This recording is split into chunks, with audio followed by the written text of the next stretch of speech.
कानून है, किसी तारुफ के मोहताज नहीं। अहमद साहब, thank you so very much for giving us your time. Ahmed साहब, जो मैं आपसे डिस्कस करना चाहता हूँ वो मुल्क में मौजूदा निज़ाम अदल और उसमें पैदा होने वाली सूरत हाल है। ऑफकोर्स हम जानते हैं कि पहले एक कैंपेन चली थी क्योंकि इन 6 जजों ने खत लिख दिया था कि हमें प्रेशर डाला जा रहा है, कैमरे लगाए जा रहे हैं। उसके बाद जस्टिस बाबर सत्तार की तरफ से कैंपेन चली उनके खिलाफ कि ग्रीन कार्ड होल्डर हैं, कैसे जज बन सकते हैं। बहुत सारे सियासतदानों ने फ्लोर ऑफ द हाउस आके ये बात कही कि इन्वेस्टिगेशन तहकीकात, फिर मालूम पड़ा कि वो जज बन रहे थे, तो ही हैड इन्फॉर्म्ड और सब लीगल प्रोसीडिंग्स की गई तरीकेकार आइन के तहत। फिर हम जानते हैं जस्टिस कियानी के खिलाफ एक सिचुएशन क्रिएट की गई सुप्रीम जुडिशल काउंसिल में। फिर हम अब देख रहे हैं कि जस्टिस तारिक महमूद जहांगीरी के खिलाफ सुप्रीम जुडिशल काउंसिल में दरखास्त भी लगाई गई और वो कैंपेन भी चलाई जा रही है सोशल मीडिया पे। तौहीन अदालत की कार्रवाई भी हो गई, पैमरा पीटीए को नोटिस भी हो गए, गरीदा फारूकी को भी नोटिस हो गए। But do you think Ahmed साहब कि आज के दौर में अदालतें अपनी इज्जत और अपना एहतराम बरकरार रख पाएंगी और ये साबित कर पाएंगी कि वो जो फैसले कर रहे हैं वो मुकम्मल आजादी के साथ कर रहे हैं? देखिए जी, आई थिंक आपने बड़ा इंपॉर्टेंट टॉपिक आपने हाईलाइट किया है और मैं जाती तौर पर समझता हूं कि किसी भी इदारे की जो तौकीर और तकरीम है उसका जो सबसे ज्यादा इंपॉर्टेंस जिसके पास होती है उस इदारे के हेड के पास होती है। आपके प्रोविंसेस में आपके चीफ जस्टिस और पाकिस्तान की जो जुडिशरी का बानी है, जो पाकिस्तान की जुडिशरी के सबसे बड़े ओहदे पर है, वो हमारे चीफ जस्टिस पाकिस्तान है। जब वहां से ट्रिकल डाउन इफेक्ट नीचे आता है, जब वहां से सेंस ऑफ ओनरशिप आती है, तो ऑटोमेटिकली पाकिस्तान में तमाम जजेस, और ये सिर्फ इस महकमे के लिए, तमाम महकमों के लिए, अगर आईजी अपनी फोर्स के साथ खड़ा होगा तो फोर्स करेगी, इसी तरह जर्नैल अपनी फोर्स के साथ खड़ा होगा तो जर्नैल को उसकी वो तकरीर मेंटेन होगी। तो मैं यहाँ पर ये समझता हूँ कि जो इनकी सारी की सारी कार्रवाइयाँ हैं, इसमें इस वक्त जजेस को उस तरह सपोर्ट अपने इंस्टीट्यूशन से नहीं मिली जिस तरह उनको मिलनी चाहिए थी, इसलिए ये सारी की सारी बैटल्स उनको खुद लड़नी पड़ी। इस्लामाबाद चीफ जस्टिस साहब ने ऑफकोर्स प्रेशर में आके, बिकॉज एक सारे का सारा उनके खिलाफ कैंपेन चलाई गई पूरे इस्लामाबाद हाई कोर्ट के, तो उनको मजबूरी में वो काम करना तो पड़ा। लेकिन अभी तक हमें पाकिस्तान चीफ जस्टिस साहब की तरफ से वो वाली सेंस ऑफ ओनरशिप नहीं मिली जो उनको मिलनी चाहिए, और इस तरह के मामलात में एक जज का परफॉर्म करना बड़ा मुश्किल हो जाता है। लेकिन इन जजेस को सलूट है कि उसके बावजूद मैं इस वक्त कतई नजर इस चीज से कि वो किस टाइप के फैसले दे रहे हैं, किस को टारगेट कर रहे हैं, किसके खिलाफ हैं। बात यह है कि एक जज ने ओथ लिया है टू डिफेंड द कॉन्स्टिट्यूशन और केस का फैसला करना to the best of his ability, to the best of his knowledge, और जो उसकी कानूनी पोजीशन है उसके मुताबिक। अब अगर वो नहीं करता तो वो अपनी ओथ की वायलेशन करता है, लेकिन उसके साथ साथ इस मुल्क में प्रोटेक्शन चाहिए उसको।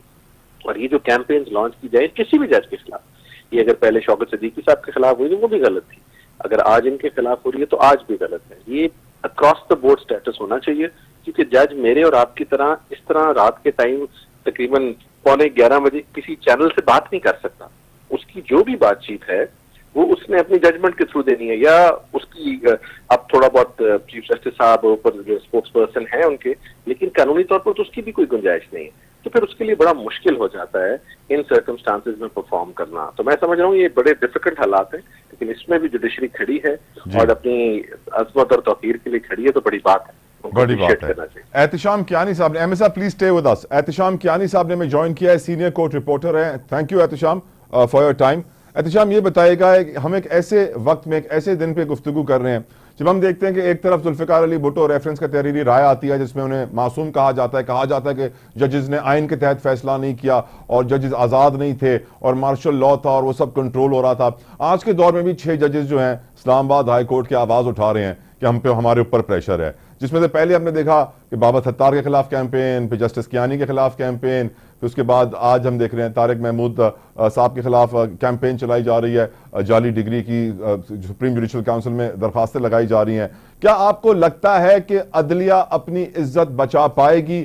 क्या पाकिस्तानियों को यह एहसास दिलवा पाएगी कि उनके फैसले आजाद हैं? और जो ये कैंपेन्स चल रही हैं, जिस तरह आज अदालत में कहा गया कि ऐसा अब नहीं चलेगा और हम इन्हें नहीं छोड़ेंगे, क्या ऐसे करार वाकई सजा आप होते हुए देख रहे हैं किसी को कि आने वाले दिनों में लोग डरें ऐसा काम करने से पहले? एहतिशाम जी, बहुत शुक्रिया आपका। पहले तो मैं ये बताऊं कि ये 6 जजेस नहीं बल्कि हाई कोर्ट के 7 जजेस हैं जो इस मौकफ के साथ खड़े हैं।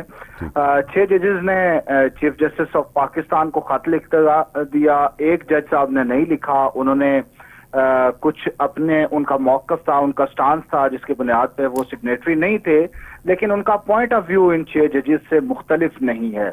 और अब हमने देखा कि chief justice Islamabad high court जो हैं, इस तरह के मामलात पे जजेस के खिलाफ जो कैंपेन्स हैं, जो उनको मेलाइन करने की कोशिश की जा रही है, उस मामले पे chief justice Islamabad high court भी उनके साथ हैं। तो आज ये बात भी की गई कि अब इंस्टीट्यूशनल रिस्पांस आएगा, और ये इंस्टीट्यूशनल रिस्पांस ही है। Chief justice Islamabad high court ने कहा, आपका सवाल है कि क्या अदलिया अपनी इज्जत बचा पाएगी, तो ये अगर इसको ब्रॉडर पर्सपेक्टिव में देखा जाए तो ये अदलिया या जजेस की इज्जत का सवाल नहीं है, बल्कि ये मुल्क के अवाम की इज्जत और उनके वकार का सवाल है। क्योंकि जजेस ने अपनी जात के लिए फैसले नहीं करने होते। जजों पे जब प्रेशर आता है तो प्रेशर अनफॉर्चुनेटली हमारे मुल्क में सियासी मुकदमात पर आता है कि कल कुछ और लोग थे, कुछ और सियासी लीडर्स थे जो विक्टिमाइजेशन का शिकार थे, आज कुछ और लीडर्स विक्टिमाइजेशन का शिकार हैं।